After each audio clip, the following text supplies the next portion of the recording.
Student last time आपने D block की electronic configuration study करी सी फर्स्ट सीरीज सैकेंड सीरीज ते थर्ड सीरीज तिन्हां दी इलैक्ट्रॉनिक कॉन्फ़िगरेशन फुल डिटेल दे विच आपने स्टडी कीती सी उसनूं याद किवें रखना है ये भी तुहानूं दस दित्ता सी है ना। तो हुण आपां ने की करना है, हुण आपां डी ब्लॉक दीयां प्रॉपर्टीज नूं स्टडी करना है। ठीक है, तो सब तो फर्स्ट प्रॉपर्टी है एटॉमिक एंड आयनिक रेडियस। इसके क्वेश्चन बहुत ज्यादा आते हैं प्रॉपर्टीज दे विचों, तो आपां इन्हां नूं चंगी तरह लर्न करना। ठीक है, फर्स्ट प्रॉपर्टी है एटॉमिक एंड आयनिक रेडियस। तो जनरली हर एक ग्रुप दे विच या हर एक पीरियड दे विच जदों आपां मूव करते हैं तो आपां पहला रेडियस ही चेक करते हैं। ठीक है, तुहाडे कोल देखो फर्स्ट सीरीज सैकेंड सीरीज ते थर्ड सीरीज मैं तीनों के रेडियस लिखे हुए हैं। आप इन्हां रेडियस नूं डिटेल दे विच स्टडी करना है। आप लेफ्ट टू राइट मूव करांगे फर्स्ट सीरीज च सैकेंड सीरीज च ते थर्ड सीरीज च तीनों का ट्रेंड सेम है। ठीक है, तुसीं एक नूं लर्न कर लो बाकी सारा का सेम ही चलेगा। अच्छा हुण देखो पहला आप फर्स्ट सीरीज दे विच लेफ्ट टू राइट मूव करते हैं। ठीक है, मतलब स्कैंडियम तो लैके जिंक तक आपने मूव करना है। जनरली की होंदा है, जनरली ये होंदा है कि जब आप लेफ्ट टू राइट मूव करते हैं तो जो एटम का साइज है वो डिक्रीज करता है। ठीक है, अगर साइज डिक्रीज करता है तो ऑब्वियसली उसका रेडियस भी डिक्रीज करेगा। ठीक है, तो ये सारा कितना है ना प्लस वन भी आप किया है सारा एटॉमिक रेडियस वगैरह तो बड़ा सिंपल है, हुणे तुहानूं पता है बड़ी डिटेल नहीं मैं जाऊंगा इससे। तो साइज डिक्रीज करता है लेफ्ट टू राइट तो रेडियस भी डिक्रीज करता है ना। वही चीज इत्थे भी होनी चाहिए है तो हो भी रही है। देखो स्कैंडियम तो टाइटेनियम गए 164 तो 147 रह गया। ठीक है, अच्छा इस तो बाद 135 129 लगातार डिक्रीज कर रहा है। एक एक्सेप्शनल केस आ गया 137 मैंगनीज का। ठीक है, तो मैंगनीज का जो एक्सेप्शनल केस है उसको फॉर अ टाइम छोड़ दो, इसको ਆਪਾਂ ਬਾਅਦ ਵਿੱਚ डिस्कस करांगे। ठीक है, अगर मैं मैंगनीज ਨੂੰ छोड़दा तो कंटीन्यूअसली डिक्रीज कर रहा है। ठीक है, इथों तक बिल्कुल सही है, इथों तक डिक्रीज ही कर रहे हैं अप टू क्रोमियम। ठीक है, मैंगनीज को ਆਪਾਂ पीछे छोड़ देंगे। ठीक है, एक्सेप्शनली जो भी इसका एक्सेप्शनल केस है उसको बाद में डिस्कस करांगे। इस तो बाद देखो की हो रहा है, इस तो बाद 10 एलिमेंट्स कंप्लीट है ना, हाँ सीरीज कंप्लीट है। अच्छा हुण इस तो बाद देखो आयरन कोबाल्ट निकल कॉपर अगर तुसीं इन्हां नूं सारिਆਂ ਨੂੰ काउंट करो चेक करो ध्यान नाल ते आलमोस्ट सेम है, कोई बड़ा डिक्रीज नहीं कर रहा है ना। जिवें इत्थे दा डिक्रीज हो रहा सी 164 तो 147 135 रह गया 129 रह गया। ठीक है, इस तो बाद ऑलमोस्ट सेम ही जा रहा है 126 125 128 ये कोई ज्यादा मतलब वेरिएशन नहीं है, ज्यादा डिक्रीज नहीं कर रहा है ना। तो इत्थों तक डिक्रीज कर रहा सी, इस तो बाद ये कांस्टेंट क्यों हो गया? तो सरप्राइजिंगली कॉपर तो जिंक ਜਦੋਂ ਕਾਪਰ ਤੋਂ जिंक ਤੁਸੀਂ मूव करते हो तो ਤੁਸੀਂ चेक करो कि डिक्रीज नहीं कर रहा, कांस्टेंट भी नहीं हो रहा, इंक्रीज कर गया 128 तो 137 रह गया है ना। तो अपना जो पैटर्न सी अपने पैटर्न के अकॉर्डिंग लेफ्ट टू राइट जो आप मूव करते हैं तो रेडियल जो रेडियस है दैट मस्ट डिक्रीज। ठीक है, ਇਹ ਆਪਾਂ ਹੁਣ ਤੱਕ ਸਟੱਡੀ ਕੀਤਾ ਹੈ ਪਲੱਸ 1 ਚ ਸਟੱਡੀ ਕੀਤਾ ਹੈ ਐਸ ਬਲੌਕ ਵੀ ਲੋਕ ਸਭ ਚ ਹੀ ਸਟੱਡੀ ਕੀਤਾ ਹੈ। ਤਾਂ ਐਟੋਮਿਕ ਰੇਡੀਅਸ ਕੰਟੀਨਿਊਸਲੀ ਡਿਕਰੀਜ਼ ਕਰ ਰਿਹਾ ਹੈ, ਆਪਾਂ ਨੂੰ ਕੋਈ ਦਿੱਕਤ ਨਹੀਂ ਹੈ ਇੱਥੇ ਦਿੱਕਤ। ਬਟ प्रॉब्लम उदो आ गई जदों ही कांस्टेंट हो गया। तो हुण ये कांस्टेंट क्यों हो गया? ठीक है, तो देखो जदों तुसी क्रोमियम ते पहुंचदे हो, क्रोमियम दी इलेक्ट्रॉनिक कॉन्फ़िगरेशन की हुंदी है 4s1 3d5। ठीक है, मैंगनीज दी की हुंदी है 4s2 3d5। ठीक है, आयरन दी 4s2 3d6। 4s तो चलो फुल हैगा तो इसमें ਆਪਾਂ छोड़ देंगे, इतनी जगह नहीं है लिखने वास्ते। तो दिस इज 3d6। कोबाल्ट भी चेक करो, this is 3d7 this is 3d8 this is 3d9 है ना। तब स्टार्टिंग ਦੇ ਵਿੱਚ ਕੀ ਹੋ ਰਿਹਾ ਸੀ 3d1 3d2 3 4 5 ਇਸ ਤਰੀਕੇ ਨਾਲ ਇਲੈਕਟ੍ਰੋਨਿਕ ਕਨਫੀਗਰੇਸ਼ਨ ਇੰਕਰੀਜ਼ ਕਰਦੇ ਸੀ। ਬਟ ਜਦੋਂ ਡੀ ਬਲੌਕ ਇੱਕ ਵਾਰੀ ਹਾਫ ਫਿਲ ਹੋ ਗਿਆ ਉਸ ਤੋਂ ਬਾਅਦ ਕੀ ਹੋ ਗਿਆ, ਉਸ ਤੋਂ ਬਾਅਦ d6 7 8 9 ਆ ਗਈ। ਤਾਂ ਇਹਨਾਂ ਦੇ ਨਾਲ ਕੀ ਫਰਕ ਪਿਆ ਦੇਖੋ, ਇਹ ਮੇਰੇ ਕੋਲੇ ऑर्बिटल्स है d ਦੇ। ठीक है, 1 2 3 4 5 up to 5 electrons in D block अपन को कोई दिक्कत नहीं है। मैंगनीज ਦੇ ਵਿੱਚ ਵੀ 5 ਇਲੈਕਟ੍ਰॉन्स ਹੀ ਸੀ है ना। बट ਜਦੋਂ 6th ਇਲੈਕਟ੍ਰॉन ਡੀ ਬਲੌਕ ਦੇ ਵਿੱਚ ਆਉਂਦਾ ਹੈ ਤਾਂ ਉਦੋਂ ਇਹ ਜੋ ਇਲੈਕਟ੍ਰॉन ਹੈ ਉਹ ਕਿਸੇ ਹੋਰ ਇਲੈਕਟ੍ਰॉन ਨਾਲ ਪੇਅਰਿੰਗ 'ਚ ਜਾਂਦਾ ਹੈ। 7th ਆਏਗਾ ਅਗੇਨ ਪੇਅਰਿੰਗ, 8th ਆਏਗਾ ਅਗੇਨ ਪੇਅਰਿੰग, 9th ਆਏਗਾ ਅਗੇन ਪੇਅਰਿंग। तो हुण की हो गया जदों एक बार डी ब्लॉक जो है हाफ फिल हो गया उस तो बाद इट स्टार्ट्स पेयरिंग। तो जदों पेयरिंग होएगी एक ऑर्बिटल दे विच ही दो इलेक्ट्रॉन्स आ जाएंगे है ना।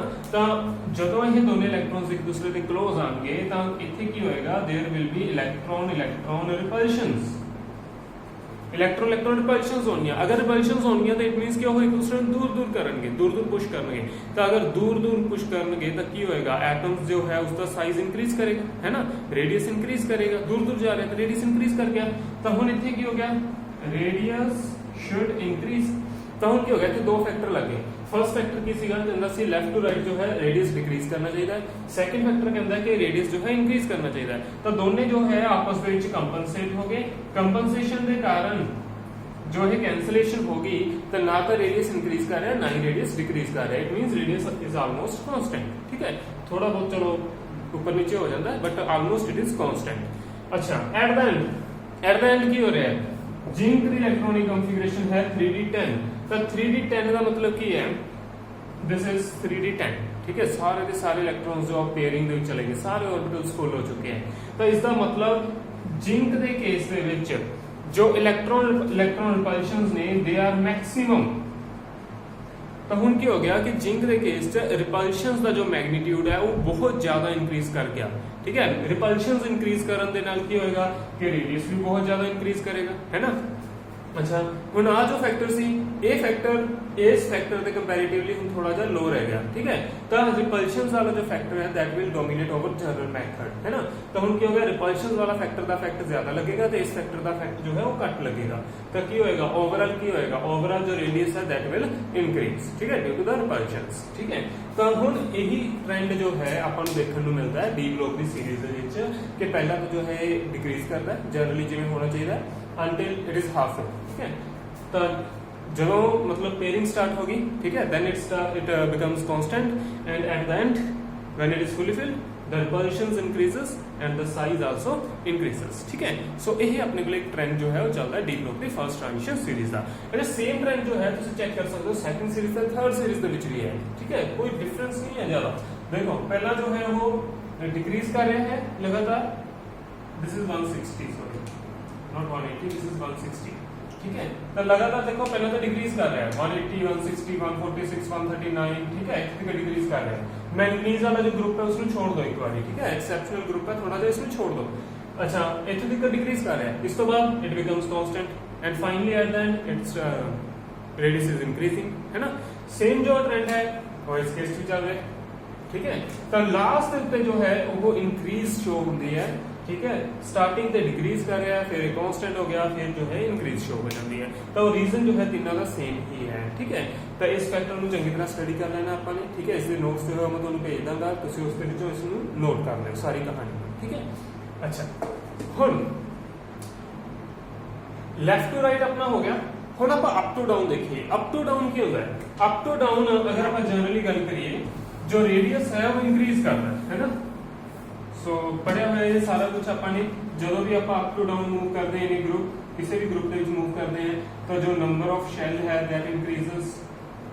ठीक है, this is 3d series, this is 4d series, this is 5d series. तो नंबर ऑफ शेल्स इंक्रीज कर रहे हैं, तो नंबर ऑफ शेल्स इंक्रीज करेंगे तो क्या होएगा? जो साइज है दैट विल आल्सो इंक्रीज। ठीक है, साइज इंक्रीजेस मींस के radius also increases. So radius भी इंक्रीज करेगा।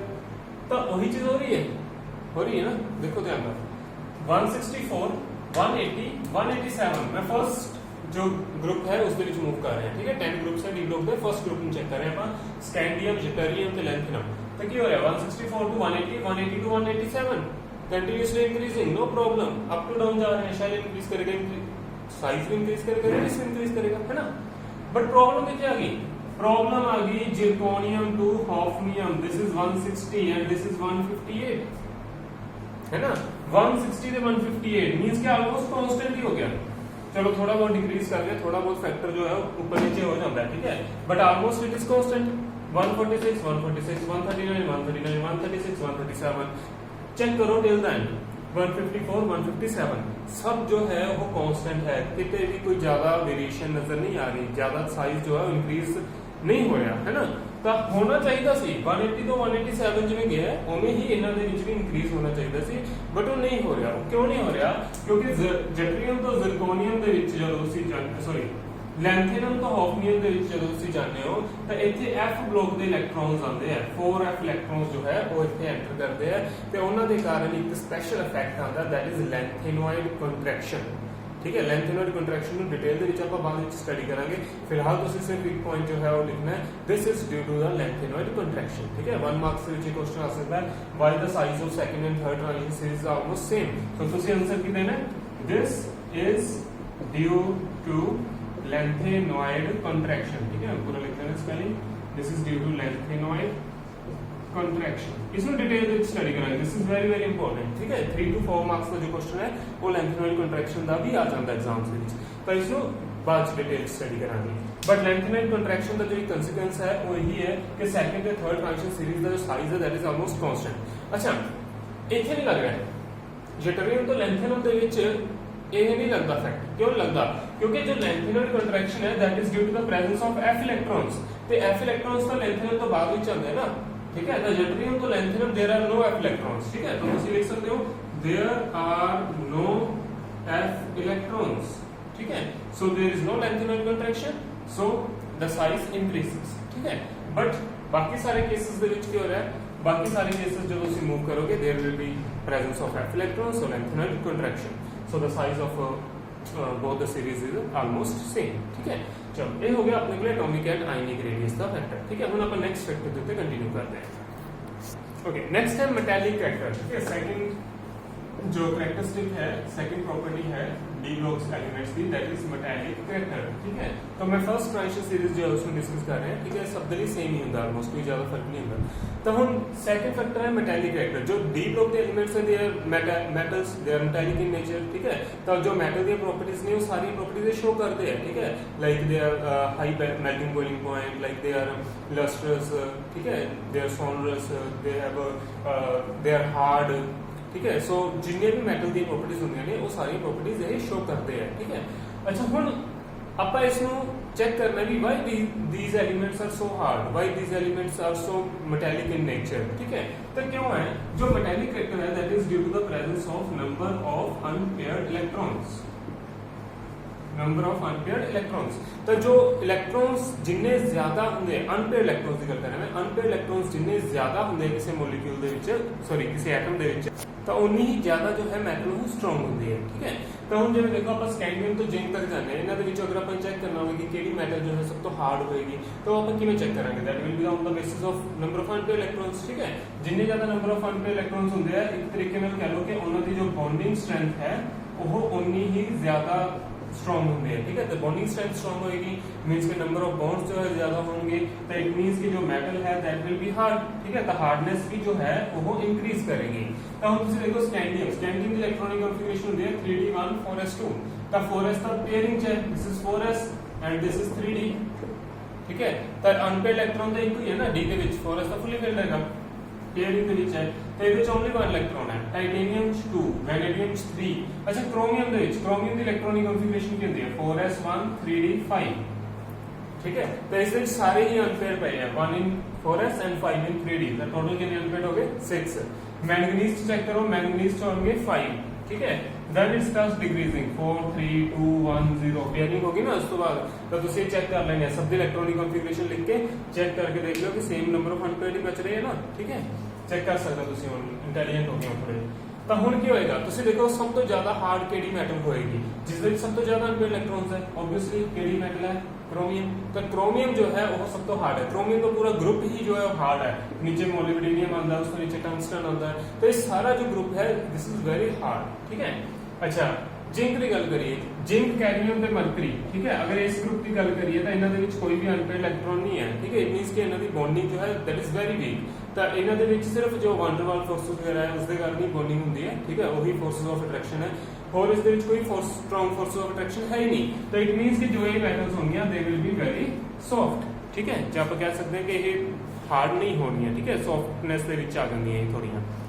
ठीक है, इवन मरकरी जो है that is liquid at room temperature. ठीक है, सिर्फ एक ही मेटल है जो लिक्विड है at room temperature, that is mercury. तो इस चीज को याद रखना है। ठीक है, जनरल नॉलेज के लिए आपको पता होनी चाहिए ये चीजें। ठीक है, नेक्स्ट प्रॉपर्टी डिस्कस करते हैं। हाँ जी, नेक्स्ट है मेल्टिंग एंड बॉइलिंग पॉइंट। ठीक है, सो थर्ड प्रॉपर्टी आ गई थी कि melting point and boiling point. ठीक है, तो हम मेल्टिंग बॉइलिंग पॉइंट जो है वो किस पे डिपेंड करता है? वो भी तो नंबर ऑफ अनपेयर्ड इलेक्ट्रॉन्स से डिपेंड करेगा। ठीक है, क्यों? क्योंकि melting boiling point bonding strength पे डिपेंड करता है। जितनी ज्यादा बॉन्डिंग होगी मेल्टिंग बॉइलिंग पॉइंट भी उतना ही हाई होएगा। ठीक है, तो बॉन्डिंग स्ट्रेंथ किस दी ज्यादा होती है? जिससे नंबर ऑफ अनपेयर्ड इलेक्ट्रॉन्स ज्यादा होंगे। तो जिवें हुण आपां लास्ट फैक्टर जो है वो करिया कि नंबर ऑफ अनपेयर्ड इलेक्ट्रॉन्स जो है अगर किसी एटम दे विच ज्यादा होंगे तो इट मींस कि उसकी जो बॉन्डिंग स्ट्रेंथ है वो भी ज्यादा होएगी। ठीक है, बॉन्डिंग स्ट्रेंथ ज्यादा होएगी तो हार्ड भी ज्यादा होएगा, ऑलरेडी अपन डिस्कस कर चुके हैं। ठीक है। अगर बॉन्डिंग स्ट्रेंथ स्ट्रांग है तो इट मींस कि उसको मेल्ट करना भी बहुत डिफिकल्ट होएगा, तो उसका मेल्टिंग पॉइंट भी तो हाई होएगा। तो सब तो ज्यादा मेल्टिंग पॉइंट किसका होएगा इस सीरीज ਦੇ ਵਿੱਚੋਂ? ऑब्वियसली क्रोमियम ਦਾ ਹੀ ਹੋਏਗਾ, है ना। तो ਆਪਾਂ ਇੱਕ ग्राफ अगर बनाइए ਇਹਨਾਂ ਦੇ मेल्टिंग बॉइलिंग पॉइंट्स ਦਾ, तो किस तरह का बनेगा देखो, ठीक है। इधर अपने को मेल्टिंग बॉइलिंग पॉइंट जो है वो इंक्रीज करेगा। तो स्कैंडियम तो स्टार्ट करते हैं, दिस इज स्कैंडियम, ठीक है। इस तो बाद टाइटेनियम इंक्रीज कर गया, वैनेडियम इंक्रीज कर गया, ठीक है। क्रोमियम और इंक्रीज कर गया, ठीक है। लगातार जो है वो इंक्रीज करता जाएगा। कुछ भी डोट्स लगा लो थोड़ा सा, ठीक है। स्कैंडियम हो गया, टाइटेनियम हो गया, वैनेडियम हो गया, दिस इज क्रोमियम। क्रोमियम तो बाद की होता है, क्रोमियम ਦੇ ਵਿੱਚ ਸਭ ਤੋਂ ਜ਼ਿਆਦਾ ਇਲੈਕਟ੍ਰੋਨਸ ਹੈ, it means it has highest boiling point, ਹੈ ਨਾ, ਮੈਲਟਿੰਗ ਬੋਇਲਿੰਗ ਪੁਆਇੰਟ। ਤਾਂ ਹੁਣ ਕੀ ਹੋਏਗਾ ਕਿ ਕ੍ਰੋਮੀਅਮ ਤੋਂ ਬਾਅਦ ਮੈਂਗਨੀਜ਼ ਜਦੋਂ ਜਾਂਦੇ ਆ ਤਾਂ ਨੰਬਰ ਆਫ ਅਨਪੇਅਰਡ ਇਲੈਕਟ੍ਰੋਨਸ ਡਿਕਰੀਜ਼ ਕਰ ਗਏ, ਇਟ ਮੀਨਸ ਕਿ ਮੈਲਟਿੰਗ ਬੋਇਲਿੰਗ ਪੁਆਇੰਟ ਵੀ ਡਿਕਰੀਜ਼ ਕਰੇਗਾ।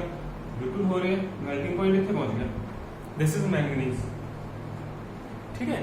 ਹੁਣ ਇਸ ਤੋਂ ਬਾਅਦ ਕੀ ਹੋਇਆ, ਇਸ ਤੋਂ ਬਾਅਦ ਲਗਾਤਾਰ ਡਿਕਰੀਜ਼ ਕਰਨਾ ਚਾਹੀਦਾ ਸੀ। ਮੈਂਗਨੀਜ਼ ਤੋਂ ਬਾਅਦ ਅਗਰ ਆਪਾਂ ਆਇਰਨ ਦੀ ਗੱਲ ਕਰੀਏ ਤਾਂ ਆਇਰਨ ਦਾ ਜੋ ਮੈਲਟਿੰਗ ਪੁਆਇੰਟ ਹੈ ਉਹ ਲੋ ਹੋਣਾ ਚਾਹੀਦਾ ਸੀ ਐਜ਼ ਕੰਪੇਅਰ ਟੂ ਮੈਂਗਨੀਜ਼, ਹੈ ਨਾ।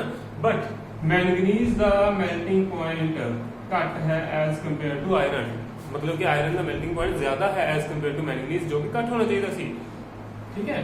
तो मैं तुहानू कहना मैंगनीज जो एक एक्सेप्शनल केस है, तो इस पे एक्सेप्शनल बिहेवियर अपन नोट करते हैं, क्यों एक्सेप्शनल है इसको लास्ट पे अपन डिस्कस करेंगे, ठीक है, व्हाई इट इज एक्सेप्शनल। तो हम देखो तुसी मैंगनीज एटॉमिक रेडियस भी एक्सेप्शनल आया सी, इस मेल्टिंग बॉइलिंग पॉइंट भी एक्सेप्शनल आ गया, इसकी सारी प्रॉपर्टीज एक्सेप्शनल है। इस तो बाद आयरन आ गया, ठीक है। आयरन जो है उसका लो होना चाहिए as compare to manganese, but थोड़ा जा हाई है, ठीक है। क्रोमियम जितना हाई नहीं है, बट मैंगनीज तो हाई है। इस तो बाद लगातार जो है वो डिक्रीज करता जाएगा, ठीक है। आयरन हो गया, कोबाल्ट हो गया, निकल हो गया, कॉपर हो गया, जिंक हो गया, कंटिन्यूसली जो है ये डिक्रीज ही करता जाता है, ठीक है।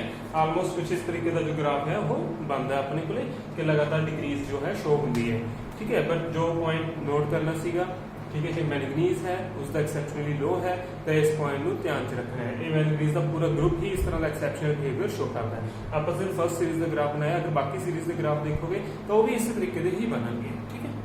हाँ जी, नेक्स्ट प्रॉपर्टी है magnetic properties. So magnetic property means के जो एलिमेंट है दैट इज डायमैग्नेटिक और दैट इज पैरामैग्नेटिक, ये चीज अपने चेक करनी है, ठीक है। तो वो आप किवें चेक कर सकते हैं, सिंपल है। अगर किसी मॉलिक्यूल किसी भी atom they which element they which unpaired electron present है तो फिर वो की होएगा, वो पैरामैग्नेटिक होएगा। अगर उस दे विच कोई भी अनपेयर्ड इलेक्ट्रॉन नहीं है, it means that is diamagnetic, simple है, ठीक है। तो तुसी की करना है, अनपेयर्ड इलेक्ट्रॉन्स चेक करने हैं। अगर अनपेयर्ड इलेक्ट्रॉन होंगे तो पैरामैग्नेटिक होएगा।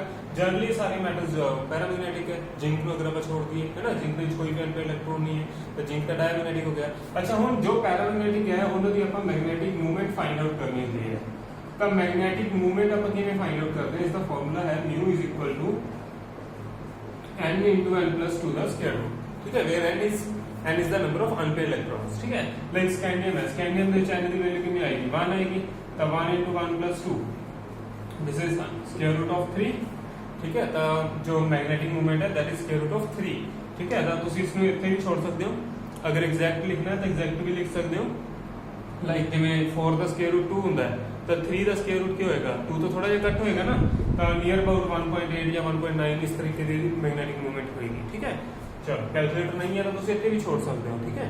इस तरीके ਨਾਲ बाकी सारा ਤੁਸੀਂ कैलकुलेट कर सकते हो, ठीक है। जिंक भी है, जिंक ਦੇ ਵਿੱਚ n ਦੀ वैल्यू 0 आ जाएगी तो सब कुछ 0 हो जाएगा, म्यू जो है 0 होगी, ਇਹਦਾ मतलब डायमैग्नेटिक है, ठीक है। अच्छा, इसी तरीके ਨਾਲ ਨਾ ਤੁਹਾਨੂੰ ਕਈ ਵਾਰੀ ਇਹ क्वेश्चन आ जाता है कि मैग्नेटिक मूवमेंट कैलकुलेट करो, ਤੁਹਾਨੂੰ कोई भी आयन जो है वो दे सकते हैं। लाइक जिਵੇਂ वैनेडियम 3 पॉजिटिव देता, ठीक है। तो इसका चेक करना ਆਪਾਂ मैग्नेटिक मूवमेंट। तो सब तो पहले ਆਪਾਂ ਕੀ ਕਰਾਂਗੇ, वैनेडियम ਦੀ इलेक्ट्रॉनिक कॉन्फ़िगरेशन लिखांगे। वैनेडियम ਦੀ इलेक्ट्रॉनिक कॉन्फ़िगरेशन की बनेगी 3d3 4s2, ठीक है, वैनेडियम ही ਹੁੰਦਾ। तो वैनेडियम प्लस 3 ਦੇ ਵਿੱਚ ਲਿਖਣਾ ਹੈ, ਪਰ ਧਿਆਨ ਰੱਖਣਾ ਹੈ ਗਲਤੀ ਨਹੀਂ ਕਰਨੀ ਹੈਗੀ। s ਦੇ ਇਲੈਕਟ੍ਰੋਨਸ ਜੋ ਪਹਿਲਾਂ ਬਾਹਰ ਕੱਢਨੇ ਆ, ਠੀਕ ਹੈ, d ਦੇ ਨਹੀਂ ਪਹਿਲਾਂ ਜਾਂਦੇ ਹੁੰਦੇ, 4s ਦੇ ਪਹਿਲਾਂ ਜਾਂਦੇ ਹੁੰਦੇ ਆ। ਤਾਂ ਹੁਣ ਕੀ ਹੋਏਗਾ, 2 ਇਲੈਕਟ੍ਰੋਨਸ ਤਾਂ 4s ਤੋਂ ਨਿਕਲ ਗਏ, 1 ਜੋ ਇਲੈਕਟ੍ਰੋਨ रहेगा वो d ਚੋਂ ਨਿਕਲ ਜਾਏਗਾ, दिस इज 3d2, ठीक है, 3d2 ਰਹਿ ਗਿਆ। ਤਾਂ ਹੁਣ ਆਪਣੇ ਕੋਲੇ ਦੇਖੋ ਨੰਬਰ ਆਫ d ਦੀ ਅਗਰ ਆਪਾਂ ਸ਼ੈਲਸ ਬਣਾਈਏ ਤਾਂ 1 2 इलेक्ट्रॉन्स इस तरीके ਨਾਲ फिल हो गए, अनपेयर्ड है दोनों, इट मींस कि n की वैल्यू आ गई 2। सो मैग्नेटिक मूवमेंट कितनी आ जाएगी, mu is equal to n into n plus 2 that is equal to 2 into 2 plus 2। So कितना आ गया है, ये आ जाएगा 4 into 2 स्क्वायर रूट ऑफ 8, ठीक है। 9 का स्क्वायर रूट 3 ਹੁੰਦਾ ना, ਤਾਂ 8 ਦਾ ਸਕੁਅਰ ਰੂਟ ਕਿੰਨਾ ਹੋਏਗਾ, ਥੋੜਾ ਜਿਹਾ ਘੱਟ ਹੋਏਗਾ, 2.92 ਲਿਖ ਦੋ ਅਪਰੋਕਸੀਮੇਟਲੀ।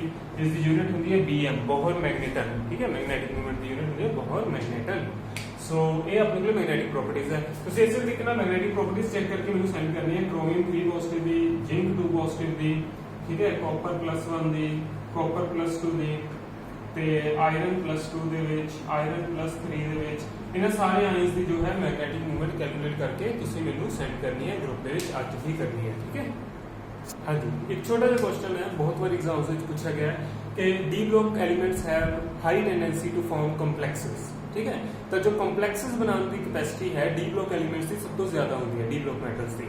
तो क्यों ज्यादा होती है, उसके तीन रीजन है। ठीक है, तीन रीजन जो है सिंपल 3 लाइंस जो है तुझे लिखनी है तो थोड़े मार्क्स आ जाएंगे। ठीक है, तो की रीजन है, first is small size, second is high nuclear charge. ठीक है, स्मॉल साइज होएगा ਤੇ ਨਿਊਕਲੀਅਰ ਚਾਰਜ ਹਾਈ ਹੋਏਗਾ ਤਾਂ ਇਸ ਦਾ ਮਤਲਬ ਕੀ ਹੁੰਦਾ ਹੈ, ਇਹਨਾਂ ਦੋਨਾਂ ਦਾ ਮਤਲਬ ਇੱਕੋ ਹੀ ਹੈ ਕਿ ਜੋ ਫੋਰਸ ਆਫ ਅਟਰੈਕਸ਼ਨ ਹੈ ਉਹ ਹਾਈ ਹੋਏਗੀ। ਤਾਂ ਫੋਰਸ ਆਫ ਅਟਰੈਕਸ਼ਨ ਹਾਈ ਹੈ ਤਾਂ ਇਟ ਮੀਨਸ ਕਿ ਕਿਸੇ ਵੀ ਲਿਗੈਂਡ ਨੂੰ ਆਪਣੇ ਕੋਲ ਜੋ ਹੈ ਅਟਰੈਕਟ ਕਰਕੇ ਰੱਖ ਸਕਦੇ हैं। ठीक है, तो ये बॉन्डिंग जो है बहुत स्ट्रॉन्ग बना सकते हैं, तो it means they can form complexes. Third है सब तो important, presence of vacant D orbitals. Vacant D orbitals available है इन्होंने कोले, बाकी सारी जो sp ब्लॉक के एलिमेंट्स है वो इस तरह के कॉम्प्लेक्सेस नहीं बनाते क्योंकि उन्होंने कोले वेकेंट ऑर्बिटल्स नहीं है, बट इन्होंने कोले डी ब्लॉक के एलिमेंट्स जो है इन्होंने कोले वेकेंट डी ऑर्बिटल्स है।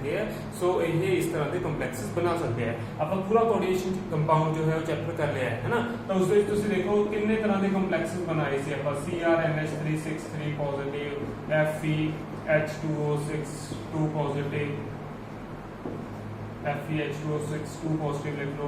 ਇਸ ਤਰ੍ਹਾਂ ਦੇ ਪਤਾ ਨਹੀਂ ਕਿੰਨੇ ਕੀਤੇ ਸੀ ਨਾ ਕੰਪਾਊਂਡਸ ਆਪਾਂ ਨੇ IUPAC ਨੇਮਸ ਵੀ ਤੁਸੀਂ ਕਿਤੇ ਹੈ। ਤਾਂ ਹਰ ਪਾਸੇ ਦੇਖੋ ਕ੍ਰੋਮੀਅਮ, ਆਇਰਨ, ਟੰਗਸਟਨ, ਨਿਕਲ, ਕਾਪਰ, ਜ਼ਿੰਕ, ਇਸ ਤਰ੍ਹਾਂ ਦੀ ਹੀ ਮੈਟਲ ਸੀਗੀਆਂ। ਕਿਤੇ ਕੋਈ ਸੋਡੀਅਮ ਪੋਟਾਸ਼ੀਅਮ ਆਇਆ ਸੀ ਸਕੁਅਰ ਬ੍ਰੈਕਟ ਦੇ ਵਿੱਚ, ਕਿਤੇ ਨਹੀਂ ਆਇਆ। ਬਾਹਰ ਪ੍ਰਾਇਮਰੀ ਪਲੇਸ ਵਿੱਚ ਜ਼ਰੂਰ ਆ ਗਿਆ ਸੀ, ਪਰ ਸਕੁਅਰ ਬ੍ਰੈਕਟ ਦੇ ਵਿੱਚ ਤਾਂ ਨਹੀਂ ਨਾ ਆਇਆ। ਠੀਕ ਹੈ, ਤਾਂ ਜੋ ਮੇਨ ਮੈਟਲ ਹੈ ਤੁਹਾਡੀ ਜੋ जिसने ਕੰਪਲੈਕਸ बनाना है ਤਾਂ ਉਹ डी ब्लॉक ਦੀ ਮੈਟਲ ਹੈ। ਠੀਕ ਹੈ, ਤਾਂ ਆਪਾਂ ਦੇਖਿਆ ਸੀ ਵੀ ਜੇ ਉਹ ਇਹ ਮੈਟਲਸ ਨੇ ਇਹ ਕਿਸ ਤਰੀਕੇ ਨਾਲ ਬੌਂਡ ਬਣਾਉਂਦੀਆਂ, ਇੱਕ ਲਿਗੈਂਡ ਆਉਂਦਾ ਜੋ ਕਿ ਇਲੈਕਟ੍ਰੋਨ ਡੋਨਰ ਹੈ ਤੇ ਮੈਟਲ ਹੈ ਜੋ ਕਿ ਇਲੈਕਟ੍ਰੋਨ ਅਸੈਪਟਰ ਹੈ। ਤਾਂ ਮੈਟਲ ਜੋ ਹੈ ਉਸਦਾ ਕੰਮ ਇਲੈਕਟ੍ਰੋਨਸ ਨੂੰ ਅਸੈਪਟ ਕਰਨਾ ਹੈ। ਠੀਕ ਹੈ, ਡੋਨਰ ਤੋਂ ਇਲੈਕਟ੍ਰੋਨ ਨੂੰ ਅਸੈਪਟ ਕਰਨਾ ਹੈ। ਤਾਂ ਹੁਣ ਅਸੈਪਟ ਦਾ ਇਹ ਤਾਂ ਹੀ ਕਰੇਗੀ ਨਾ ਇਲੈਕਟ੍ਰੋਨ, ਅਗਰ ਇਸ ਦੇ ਕੋਲੇ ਵੇਕੈਂਟ ਆਰਬਿਟਲਸ ਹੋਣਗੇ ਤੇ ਵੇਕੈਂਟ ਆਰਬਿਟਲਸ ਹੋਣਗੇ ਫਿਰ ਹੀ ਬਹੁਤ ਸਾਰੇ ਲਿਗੈਂਡਸ ਇਸ ਨਾਲ ਅਟੈਚ ਹੋਣਗੇ, ਫਿਰ ਹੀ ਕੰਪਲੈਕਸ ਬਣੇਗਾ। ਤਾਂ ਸਭ ਤੋਂ ਇੰਪੋਰਟੈਂਟ ਪੁਆਇੰਟ ਹੈ ਪ੍ਰੈਜ਼ੈਂਸ ਆਫ ਵੇਕੈਂਟ ਆਰਬਿਟਲਸ। ਅਗਰ ਇਹ ਹੈ ਤਾਂ ਕੰਪਲੈਕਸ ਬਣੇਗਾ, ਅਗਰ ਇਹ ਨਹੀਂ ਹੈ ਤਾਂ ਫਿਰ ਕੰਪਲੈਕਸ ਨਹੀਂ ਬਣੇਗਾ। ठीक है, ओके। नेक्स्ट है इंटरस्टिशियल कंपाउंड। सो इंटरस्टिशियल कंपाउंड्स केड़े होंगे हैं। ठीक है, तो सब तो पहले देखो कोई भी जो सॉलिड कंपाउंड है वो सॉलिड कंपाउंड इस तरीके ना होता है कि उसके जो एटम्स है they are very closely packed with each other. ठीक है, बट वो जितना भी क्लोजली पैक्ड होन उसके विच कुछ ना कुछ स्पेसेस जो है वो वेकेंट रह ही जाती हैं। जिन्होंने बहुत सारे एटम्स अपने क्लोजली पैक किए सी but still it has vacant spaces. ठीक है, तो इतने देखो बहुत सारी स्पेसेस जो है ये प्रेजेंट ने। तो ये जो स्पेसेस ने these spaces are called the interstitial sites. Interstitial site SIT है ना, इंटरस्टिशियल साइट्स ने मतलब वेकेंट स्पेसेस ने। तो इन्हां वेकेंट स्पेसेस दे विच कोई भी एटम जिसका साइज इस वेकेंट स्पेस दे अप्रोक्सीमेटली सेम है वो आके इस विच फिट हो सकता है। ठीक है, तो बहुत ही स्मॉल स्पेस है तो कोई भी स्मॉल साइज का जो एटम है वो इस आके फिट हो सकता है। मेटल तो आ नहीं सकती क्योंकि मेटल का जो साइज है दैट इज वेरी हाई है ना, तो मेटल का साइज तो इन्होंने बराबर ही होएगा। ठीक है, लाइक सपोज करो कि ये जिंक की जो मेटल है, ठीक है, ये सारे जिंक के एटम्स है। ठीक है, जो क्रोमियम के एटम्स है किसी भी ले लो, जो आयरन के ले लो, तो सारी मेटल्स जो है उनका साइज तो लार्ज होता है। तो वो एक लार्ज साइज की जो मेटल है वो तो इस फिट हो नहीं सकती। हाँ, बट एक जो स्मॉल साइज के एटम्स ने जिवें बोरोन, कार्बन, नाइट्रोजन, इस तरह की जो नॉन मेटल्स ने उन्हों का साइज बहुत स्मॉल होता है। तो जो स्मॉल साइज के नॉन मेटल्स ने वो इस एम्प्टी स्पेस के विच फिट हो सकती है। ठीक है, लाइक कार्बन आ गया या बोरोन आ गया, कुछ भी इस तरह के जो एटम्स हैं वो इस वेकेंट स्पेस के विच फिट हो गए। ठीक है, कोई नाइट्रोजन भी आ सकता है, कुछ भी जो है इस फिट कर सकते हैं। ठीक है, तो ये जो वेकेंट स्पेसेस है अगर कोई नॉन मैटर इन्हां वेकेंट स्पेसेस दे विच आके फिट हो जाए, इन्हां वेकेंट स्पेसेस नूं ऑक्यूपाई कर ले, तो जो एक कंपाउंड बनेगा that is called the interstitial compound. ठीक है, तो basically it is the product of matter plus non matter. ठीक है, तो मैटर प्लस नॉन मैटर का जो कंपाउंड है when non matter occupies the vacant interstitial sites the product form is called interstitial compound. ठीक है, अच्छा अच्छा इंटरस्टिशियल कंपाउंड्स ਨਾਲ जो प्रॉपर्टीज है वो ਉਹਨਾਂ ਦੇ ਵਿੱਚ किस तरह ਦੀ ਚੇਂजेस ਆਉਂਦੀਆਂ ਹੈ ਨਾ ਮੈਟਲ ਦੀਆਂ ਤਾਂ ਸਭ ਤੋਂ ਪਹਿਲੀ ਗੱਲ ਹੈ ਮੈਟਲ जो है हार्ड हो जाती है ठीक है सिंपल चीज है कि अगर वेकेंट स्पेस प्रेजेंट है the compound is very soft है ना बट अगर वेकेंट स्पेस जो फिल हो जाए तो फिर ਤੁਸੀਂ इसको कंप्रेस नहीं कर सकोगे है ना ये हार्ड हो जाएगा पर इसका मतलब ये मेटल्स भी जो है हार्ड हो जाती है ठीक है इनर्ट हो जाती है इन्हां ਦੀ रिएक्टिविटी कर जाती है इवन जिन्ना टाइमर जिन्ना इनर्ट है उन्नी इनर्ट मेटल्स भी हो जाती है ना हाई मेल्टिंग पॉइंट तो मेल्टिंग पॉइंट भी हाई हो जाएगा क्योंकि स्ट्रेंथ बढ़ गई हार्ड हो चुकी है तो मेल्टिंग पॉइंट भी ऑब्वियसली इंक्रीज करेगा ओके नेक्स्ट हाँ एक है कंडक्टिविटी जो है ये नहीं है कि इन्हां दी कंडक्टिविटी खत्म हो जाती है दे रिटेन देयर कंडक्टिविटी ठीक है कनेक्टिविटी ਨੂੰ ਕੋਈ ਫਰਕ ਨਹੀਂ ਪੈਂਦਾ ਕਨੈਕਟਿਵ ਪਹਿਲਾਂ ਹੀ ਸੀ ਪਹਿਲਾਂ ਵੀ ਕਨੈਕਟਿਵ ਸੀ ਹੁਣ ਵੀ ਕਨੈਕਟਿਵ ਹੈ ਕਰੰਟ ਪਹਿਲਾਂ ਵੀ ਇਹਨਾਂ ਚ ਪਾਸ ਕਰਦਾ ਸੀ ਕਰੰਟ ਹੁਣ ਵੀ ਪਾਸ ਕਰਦਾ ਠੀਕ ਹੈ ਇਹਨਾਂ ਐਟਮਸ ਦੇ ਆਉਣ ਨਾਲ ਕਰੰਟ ਨੂੰ ਕੋਈ ਫਰਕ ਨਹੀਂ ਪਏਗਾ ਕਨੈਕਟਿਵਿਟੀ ਨੂੰ ਕੋਈ ਫਰਕ ਨਹੀਂ ਪਏਗਾ ਠੀਕ ਹੈ ਓਕੇ ਚਲੋ ਹਾਂ ਓਕੇ ਨੈਕਸਟ ਹੈ ਐਲੋਇਸ ਤਾਂ ਹੁਣ ਐਲੋਇਸ ਕੀ ਹੈ ਦੇਖੋ ਇੰਟਰਸਟੀਸ਼ੀਅਲ ਕੰਪਾਊਂਡਸ ਆਪਾਂ ਕਰ ਲਏ ਨੈਕਸਟ ਪ੍ਰੋਪਰਟੀ ਹੈ alloys transition metals can form alloys a number of alloys can be formed by the transition metals ठीक है ਤਾਂ ਹੁਣ ਦੇਖੋ ट्रांजिशन metals ਦੇ ਵਿੱਚ ਐਲੋਇਸ ਕਿਵੇਂ ਬਣਦੇ ਆ ਐਲੋਇਸ ਬੇਸਿਕਲੀ ਹੈ ਕਿ ਕੋਈ ਵੀ ਦੋ ਜੋ ਮੈਟਲਸ ਹੈ ਉਹਨਾਂ ਦਾ ਮਿਕਸਚਰ ਜੋ ਹੈ ਦੈਟ ਇਜ਼ ਐਲੋय ਠੀਕ ਹੈ ਲਾਈਕ ਜਿਵੇਂ ਬ੍ਰੌਂਜ਼ ਹੈ ਬ੍ਰਾਸ ਹੈ ਕਾਮਨ ਐਲੋਇਸ ਹੈ ਤਾਂ ਬ੍ਰੌਂਜ਼ ਦੇ ਵਿੱਚ ਕੀ ਹੁੰਦਾ ਕਾਪਰ ਤੇ ਟਿਨ ਹੁੰਦਾ ਠੀਕ ਹੈ ਤੇ ਬ੍ਰਾਸ ਜੋ ਹੈ ਉਸ ਦੇ ਵਿੱਚ ਕਾਪਰ ਤੇ ਜ਼ਿੰਕ ਹੁੰਦਾ ਠੀਕ ਹੈ ਆਪਣੇ ਕੋਲੇ ਦੋ ਬਹੁਤ ਹੀ ਕਾਮਨ ਐਲੋਇਸ ਹੈ ਜੋ ਆਪਾਂ मतलब डेली लाइफ ਦੇ ਵਿੱਚ ਦੇਖਦੇ हैं ना अपने ਘਰਾਂ ਦੇ ਵਿੱਚ ਹੁੰਦੇ ਮੋਸਟਲੀ ਇਸ ਤਰ੍ਹਾਂ ਦੇ ਤਾਂ ਹੁਣ ਦੇਖੋ ਜੋ ਇਹ ਐਲੋਇਸ ਹੈ ਕਿਸ ਤਰੀਕੇ ਨਾਲ ਬਣਦੇ ਆ ਤਾਂ ਕੋਈ ਵੀ ਇੱਕ ਮੈਟਲ ਹੈ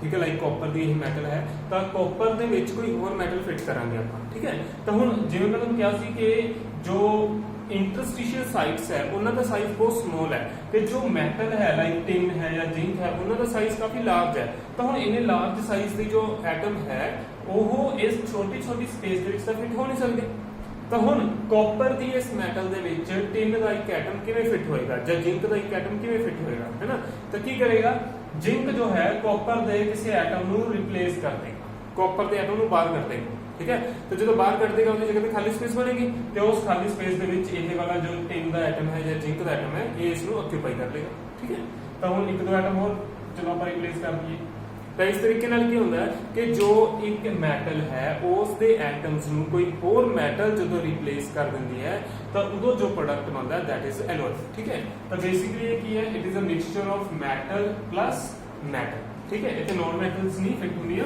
ਇੱਥੇ ਮੈਟਲਸ ਹੀ ਫਿੱਟ ਹੁੰਦੀਆਂ ਠੀਕ ਹੈ ਤਾਂ ਇਹ ਐਲੋਇਸ ਹੋ ਗਈ ਠੀਕ ਹੈ ਤਾਂ ਐਲੋਇਸ ਤੇ ਇੰਟਰਸਟੀਸ਼ੀਅਲ ਕੰਪਾਊਂਡਸ ਦੇ ਵਿੱਚ ਫਰਕ ਹੈ ਠੀਕ ਹੈ ਐਲੋਇਸ ਦੇ ਵਿੱਚ ਮੈਟਲ ਪਲੱਸ ਮੈਟਲ ਹੈ ठीक है एक मेटल प्लस कोई दूसरी मेटल ठीक है दो डिफरेंट मेटल्स है ਤੇ ਜੋ ਇੰਟਰਸਟੀਸ਼ੀਅਲ ਕੰਪਾਊਂਡਸ ਹੈ ਉਹਨਾਂ ਦੇ ਵਿੱਚ ਮੈਟਲ ਦੇ ਨਾਲ ਕੋਈ ਨੋਨ ਮੈਟਲ ਫਿੱਟ ਹੁੰਦੀ ਹੈ ਠੀਕ ਹੈ ਹਾਂਜੀ ਨੈਕਸਟ ਪ੍ਰੋਪਰਟੀ ਹੈ ਕੈਟਾਲਿਟਿਕ ਪ੍ਰੋਪਰਟੀ जो डी ब्लॉक के मेटल्स है they act as a very good catalyst ठीक है बहुत अच्छे कैटलिस्ट है बहुत स्ट्रॉन्ग कैटलिस्ट है ਤਾਂ ਇਹ ਕੈਟਲਿਸਟ ਕੀ ਕਰਦਾ ਹੈ ਕੈਟਲਿਸਟ ਨਾਰਮਲੀ ਜੇ ਆਪਾਂ ਪਹਿਲਾਂ ਐਗਜ਼ਾਮਪਲ ਦੇਖੀਏ ਕਿ ਜਿਵੇਂ ਹੇਬਰ ਪ੍ਰੋਸੈਸ ਹੈ ਅਮੋਨੀਆ ਦੀ ਫਾਰਮੇਸ਼ਨ ਹੁੰਦੀ ਹੈ ਤਾਂ ਉਸ ਆਇਰਨ ਮੋਲਿਬਡੇਨੀਅਮ ਹੈ ठीक है कॉन्टैक्ट प्रोसेस सल्फ्यूरिक एसिड की प्रिपरेशन है उसमें वैनेडियम पेंटॉक्साइड यूज होता है डीकंपोजिशन ऑफ H2O2 है उसमें मैंगनीज ऑक्साइड यूज होता है ਤੇ ਪਲੈਟੀਨਮ ਰੋਡੀਅਮ ਹੈ ਓਸਵਾਲ ਪ੍ਰੋਸੈਸ ਦੇ ਵਿੱਚ ਜਿਸ ਚ ਨਾਈਟ੍ਰਿਕ ਐਸਿਡ ਬਣਦਾ ਹੈ ਨਾ ਪੀ ਬਲੌਕ ਆਪਾਂ ਸਾਰਾ ਕੀਤਾ ਹੈ ਤਾਂ ਉਸ ਦੇ ਵਿੱਚ ਸਾਰੇ ਜੋ ਪ੍ਰੋਸੈਸਸ ਹੈ ਉਹ ਆਉਂਦੇ ਹੈ ਤਾਂ ਤੁਸੀਂ ਦੇਖੋ ਜੋ ਕੈਟਲਿਸਟ ਹੈ ਉਹ ਕਿਹੜੇ ਹੈ ਉਹ ਸਾਰੇ ਡੀ ਬਲੌਕ ਦੇ ਹੀ ਐਲੀਮੈਂਟਸ ਹੈ ਠੀਕ ਹੈ ਲਾਈਕ ਜਿਵੇਂ ਪਲੈਟੀਨਮ ਹੈ ਉਹ ਹਾਈਡਰੋਜਨੇਸ਼ਨ ਦੇ ਕੰਮ ਆਉਂਦਾ ਹੈ ਨਿਕਲ ਆਉਂਦਾ ਹੈ ਤੇ ਸਾਰੇ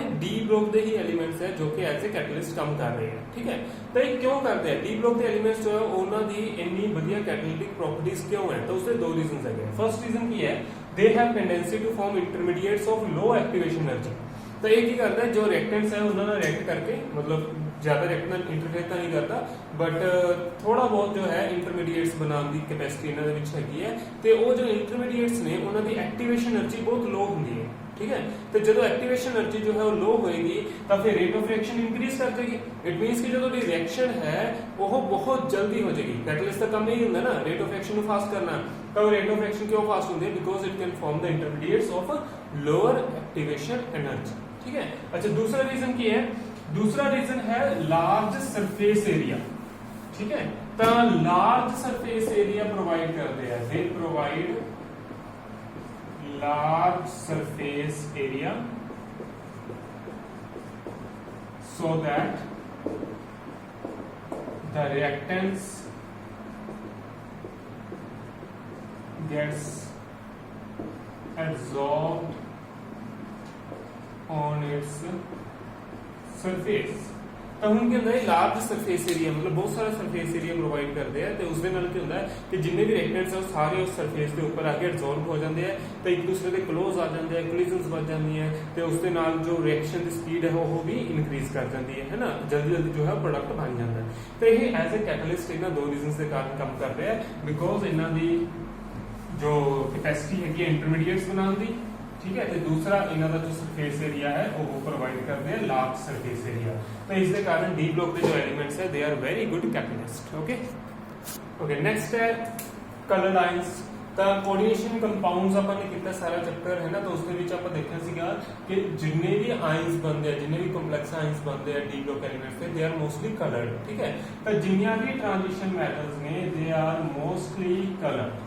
कलर कोई एक दो कलरलेस भी है बट मोस्टली कलर्ड है ठीक है तो डी ब्लॉक के एलिमेंट्स मोस्टली कलर्ड है एस ते पी ब्लॉक की अगर आप गल करिए तो एस ते पी ब्लॉक के विच की हुंदा सी एस ते पी ब्लॉक के जो एलिमेंट्स है दे आर जनरली वाइट है ना बट ये वाइट नहीं है दे आर मोस्टली कलर तो एक कलर क्यों है ठीक है यही क्वेश्चन जो है ऑलरेडी आप कोऑर्डिनेशन कंपाउंड के कर चुके हैं तो मैं बाहर डिटेल्स नहीं जाऊंगा कोऑर्डिनेशन कंपाउंड्स के विच आपने देखा सी कि जो क्रिस्टोफिल स्प्लिटिंग होती है उसके कारण डी ऑर्बिटल्स जो है वो स्प्लिट कर जाते हैं है ना तो हुण आप जस्ट की चेक करते सी कि अगर lower D orbital like this is T2g and this is Eg ठीक है तो अगर लोअर T2g ऑर्बिटल जो है उसके विच इलेक्ट्रॉन प्रेजेंट है तो ये किसी भी तरीके एनर्जी गेन करके हायर ऑर्बिटल ਦੇ ਵਿੱਚ ਜੰਪ ਕਰ ਜਾਏਗਾ ਤੇ ਜਦੋਂ ਇਹ ਵਾਪਸ ਆਏਗਾ तो जो एनर्जी रिलीज करेगा that will be in the form of colour ठीक है तो जो ये ट्रांजिशन हो रही है इसमें ਆਪਾਂ ਕਹਿੰਦੇ हैं डी ट्रांजिशन तो सिंपली आप यही गल कह सकते हैं कि डी ट्रांजिशन अगर किसी एलिमेंट ਦੇ ਵਿੱਚ ਜਾਂ ਕਿਸੇ आयन ਦੇ ਵਿੱਚ प्रेजेंट है तो फिर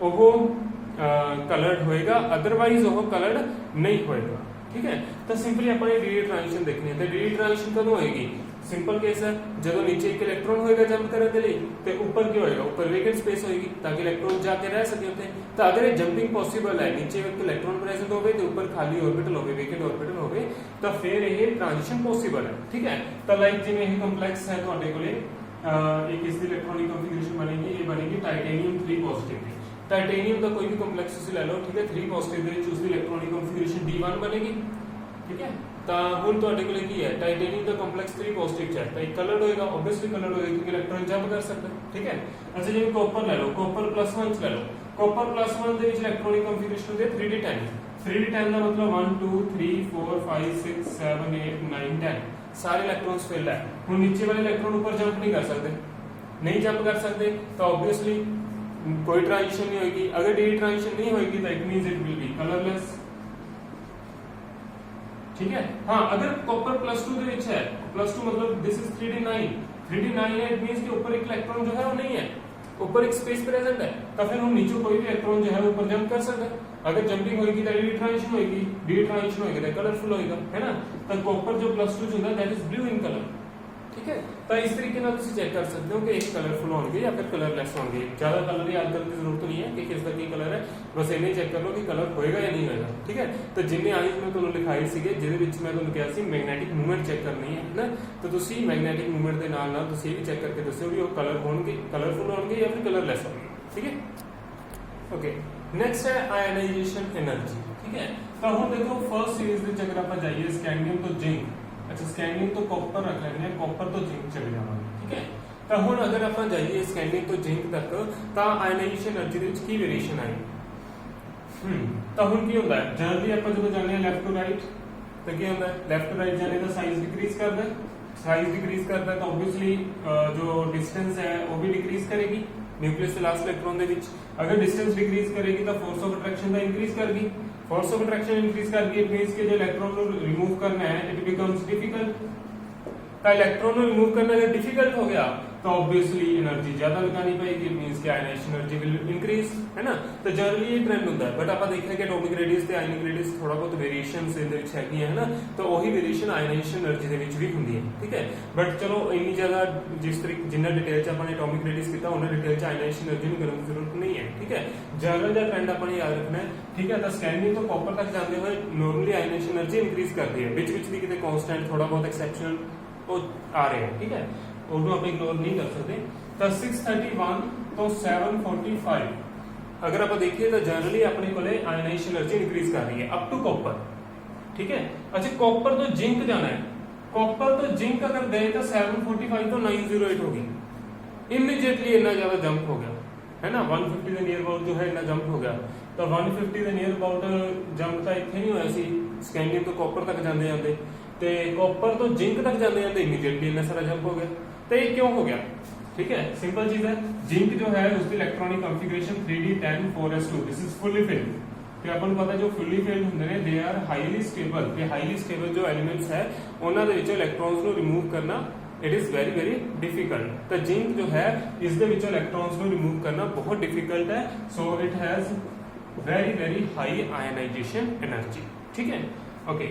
ਇਸ ਦੇ ਵਿੱਚ ਹੋਰ ਕਿਸ ਤਰ੍ਹਾਂ ਦੇ ਕੁਐਸਚਨਸ ਤੁਹਾਨੂੰ ਆ ਸਕਦੇ ਆ? ਪਹਿਲਾਂ ਤਾਂ ਜਿੰਕ ਦਾ ਤੁਹਾਨੂੰ ਧਿਆਨ ਚ ਰੱਖਣਾ ਪਏਗਾ ਹੈ ਨਾ ਕਿ ਜਿੰਕ ਦੀ ਆਇਨੇਸ਼ਨ એનર્ਜੀ ਜੋ ਹੈ ਉਹ ਜ਼ਿਆਦਾ ਹੈਗੀ ਹੈ। ਅੱਛਾ ਇਸ ਤੋਂ ਬਾਅਦ ਆਪਾਂ ਗੱਲ ਕਰਦੇ ਹਾਂ ਕਾਪਰ ਤੇ ਜਿੰਕ ਦੀ ਦੋਨਾਂ ਦੀ। अच्छा फर्स्ट आयनाइजेशन एनर्जी ਦੀ ਆਪਾਂ ਗੱਲ ਕਰਦੇ ਹਾਂ। फर्स्ट आयनाइजेशन एनर्जी मींस के energy required to remove one electron. ठीक है, लास्ट इलेक्ट्रॉन रिमूव करना है। तो कॉपर ਦੀ आयनाइजेशन एनर्जी ਹੈਗੀ ਹੈ 745 ਹੁਣੀ ਦਿਖਾਈ ਸੀ ਆਪਾਂ ਨੇ, ਤੇ जिंक ਦੀ ਹੈ 908। ठीक है, इतनी चल रही है आयनाइजेशन एनर्जी। ठीक है, आप ऑलरेडी अंडरस्टैंड करते हैं कि जिंक की जो आयनाइजेशन एनर्जी है वो हाई होगी। क्वेश्चन इस तरह ही आ जाता है, which has high ionisation energy, which has high first ionisation energy, zinc और copper. Obviously zinc has high ionisation energy as compared to copper, है ना। क्यों है? वैल्यूज तो ਤੁਸੀਂ आगे रख सकते हैं। ਤੁਸੀਂ ਕੀ ਕਰਨਾ ਹੈ, ਤੁਸੀਂ ਇਹ ਦੇਖਣਾ ਹੈ this is 3d10 this is 4s2 this is 3d10 this is 4s1। ठीक है, तो जिंक जो है that is more stable, zinc के दोनों जो फुली फिल्ड है, zinc is more stable as compared to copper. ठीक है, तो कॉपर की करेगा, कॉपर ਦੇ ਇਲੈਕਟ੍ਰੋਨ ਰਿਮੂਵ ਕਰਨਾ ਥੋੜਾ ਜਿਹਾ ਈਜ਼ੀ ਹੋਏਗਾ ਐਜ਼ ਕੰਪੇਅਰ ਟੂ जिंक। ठीक है, तो कॉपर ਦੀ ਆਇਨੇਸ਼ਨ એનર્ਜੀ लो होगी ਤੇ जिंक ਦੀ ਆਇਨੇਸ਼ਨ એનર્ਜੀ हाई होगी। ठीक है, कॉपर का खुद ही कह देगा कि भाई एक इलेक्ट्रॉन ले जाओ मेरा, क्योंकि मैं मगरों फुली फिल्ड है, तो ये तो कहेगा हाँ भाई मेरा इलेक्ट्रॉन ले जाओ, है ना। तो फिर इससे इलेक्ट्रॉन करना की मुश्किल है, आराम से निकल देगा। बट जिंक आधा इलेक्ट्रॉन नहीं देगा, है ना। अच्छा सेकंड आयनाइजेशन एनर्जी की अगर आप गल करिए तो सेकंड आयनाइजेशन एनर्जी किसकी ज्यादा होगी, कॉपर की कि जिंक की? This is first. सेकंड मतलब कि हम दूसरा इलेक्ट्रॉन भी रिमूव करना है। ठीक है, तो फर्स्ट इलेक्ट्रॉन रिमूव करने तो बाद ਤੁਹਾਡੇ ਕੋਲੇ ਕਨਫੀਗਰੇਸ਼ਨ ਬਚੀ 3d। फर्स्ट इलेक्ट्रॉन रिमूव करने तो बाद की बचेगी, ਇੱਥੇ बचेगी 3d10। ठीक है, ये बंद क्यों हो रहा है? तो इधर बचेगी 3d10 4s1। This is 3d10 this is 3d10 4s1। तो ਹੁਣ ਕੀ ਹੋਏਗਾ, ਹੁਣ ਸੈਕੰਡ ਇਲੈਕਟ੍ਰੋਨ ਰਿਮੂਵ ਕਰਨਾ ਚੈੱਕ ਕਰੋ ਕਿਸ ਤੋਂ ਡਿਫਿਕਲਟ ਹੈ। ਆਬਵੀਅਸਲੀ ਇਹ ਤੋਂ ਡਿਫਿਕਲਟ ਹੋਏਗਾ क्योंकि now this is fully filled 3d10 ਇਹਦਾ ਫੁਲੀ ਫਿਲਡ ਹੈ, ਇਹ ਆधा ਇਲੈਕਟ੍ਰੋਨ ਕਿਉਂ ਲੂਜ਼ ਕਰਨਾ ਚਾਹੀਦਾ, ਹੈ ਨਾ। ਤਾਂ ਇੱਥੋਂ ਇਲੈਕਟ੍ਰੋਨ ਰਿਮੂਵ ਕਰਨਾ ਬਹੁਤ ਡਿਫਿਕਲਟ ਹੈ ਐਜ਼ ਕੰਪੇਅਰ ਟੂ जिंक। ਤਾਂ जिंक ਦੇ ਵਿੱਚ ਕੀ ਹੈ, जिंक ਦੇ ਵਿੱਚ ਇਲੈਕਟ੍ਰੋਨ ਰਿਮੂਵ ਕਰਨਾ ਈਜ਼ੀ ਹੈ। ਹੁਣ ਕਿਉਂ? ਕਿਉਂਕਿ जिंक ਦੇ ਵਿੱਚ ਇੱਕ 4s ਦੇ ਵਿੱਚ 1 ਇਲੈਕਟ੍ਰੋਨ ਹੈ, ਤੇ ਅਗਰ ਇਹ ਇਲੈਕਟ੍ਰੋਨ ਬਾਹਰ ਚਲਾ ਜਾਵੇ ਤਾਂ जिंक ਪੂਰੀ ਤਰ੍ਹਾਂ ਫੁਲੀ ਫਿਲਡ ਹੋ ਜਾਏਗਾ। ਤਾਂ ਹੁਣ जिंक ਕਹੇਗਾ ਭਾਈ ਇਲੈਕਟ੍ਰੋਨ ਲੈ ਜਾਓ, ਮੈਂ ਸਟੇਬਲ ਹੋ ਜਾਊਂਗਾ। तो जिंक से इलेक्ट्रॉन रिमूव करना इजी है, कॉपर से थोड़ा डिफिकल्ट हो जाएगा इस केस में। तो copper has high second ionisation energy as compare to zinc. ठीक है, कॉपर की कितनी है? कॉपर की है 1960 ते जिंक दी है 1730। ठीक है, तो देखो इथे ही लिखदा मैं, दिस इज 1960 दिस इज 1730। तो देखो फर्स्ट आयनाइजेशन एनर्जी किसकी ज्यादा सी?